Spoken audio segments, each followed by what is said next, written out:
Birbaşa sökülən o qırıntılar hamısı, daş, ağır nə varsa hamısı obyektlərin həyətinə tökülür.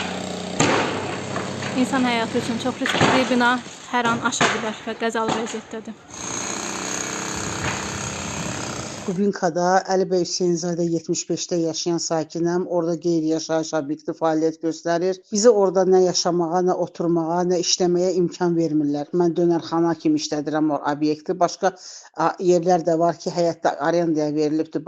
Tərcümə mərkəzi kimi, kitab çapı kimi, nə bilim. Həmin o 5 mərtəbə demək, 5 mərtəbəni Violoniya MMC şirkəti alıb, bizim binaya bitişik vəziyyətdə. Güya ora gəlib öz başına karkaz qruplar mənim icazə vermədən söküb darmadağın eləyirlər. Bütün şiferlərin üstü, həyətdə maşın var idi, maşın xəsarət alıb. Bir nəfərin daş başına düşdü. Balaca bir daş idi. Bir şey olmadı.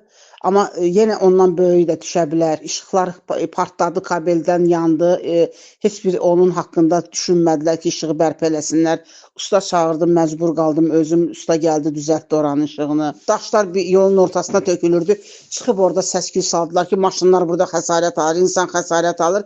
Düşün aşağı, yenə onları saymadılar.